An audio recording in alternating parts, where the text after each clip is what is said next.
Seja bem-vindo aqui na Casa do Terror. O vídeo de hoje sobre sobrenatural que terminaram em morte.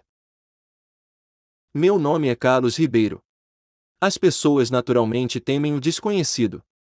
Existem pessoas que não acreditam em fantasmas e outras que acreditam e possuem um certo receio, e não por menos. Como lidar com algo que não podemos compreender, que pode aparecer e desaparecer como bem quiser e agir de forma totalmente inesperada? Assustador, não é mesmo? Mas o que de pior um fantasma poderia fazer?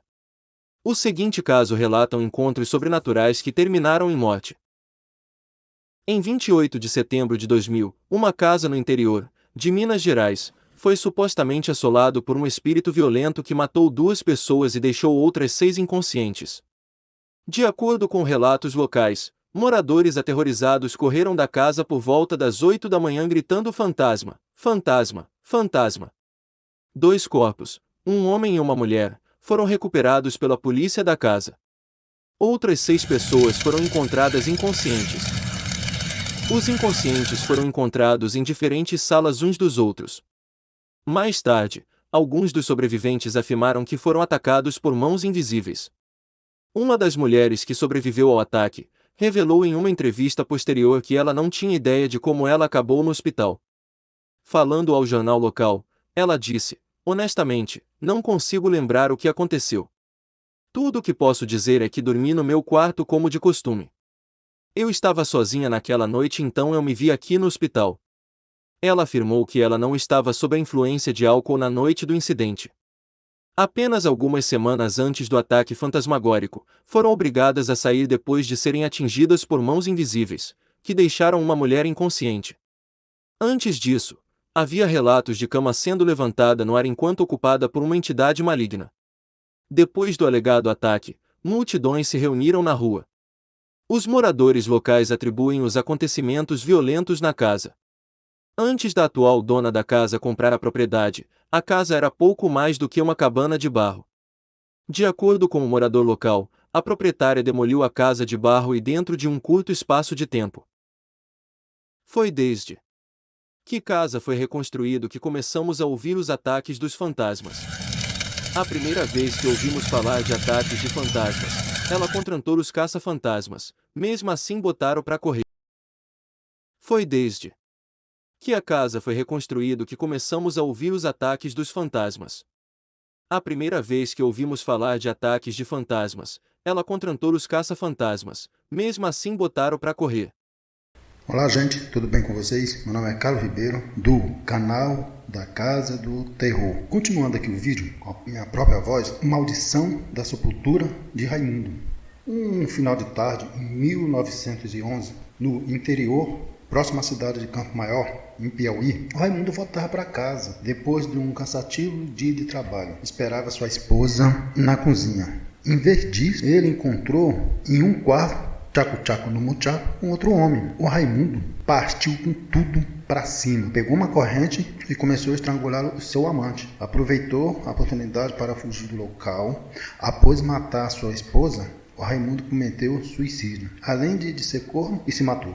A família da esposa recusou-se a perdoá-lo, por isso ele foi enterrado em um cemitério diferente de sua esposa, em uma cidade diferente. Acabou por aí? Não. Os visitantes do cemitério havia algo estranho, um túmulo de Raimundo. Havia uma decoração que parecia circo.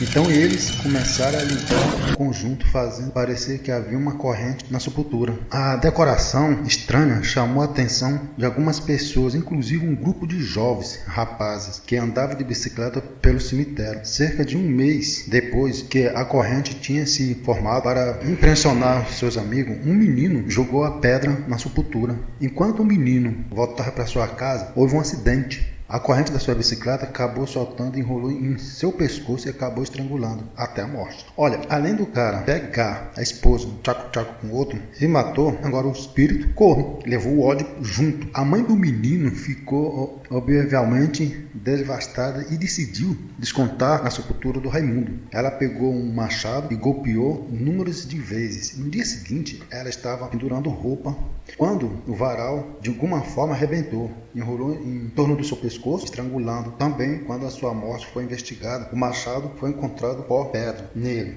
e ele estava amassado. Mas a tumba do Raimundo continuava intacta. Pouco depois, o fazendeiro estava andando em uma carruagem com a sua família. Passou pelo cemitério. Por razão tola, ele decidiu descer o zipe e mijar em cima da sepultura. Os tiros assustaram o cavalo, levando a acelerar. A família do fazendeiro saltou da carroça, mas o fazendeiro tentou tomar as rédeas até que ele foi jogado para fora da carroça.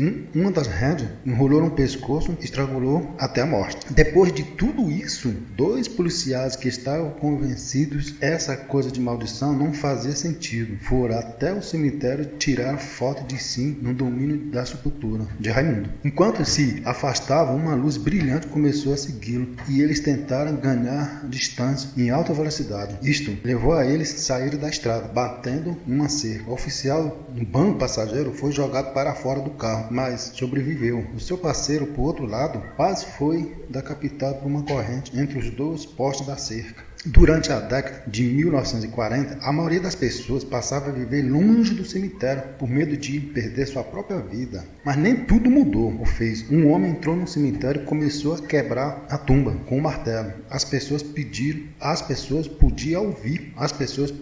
ouvir o barulho do martelo fazia contra a sepultura.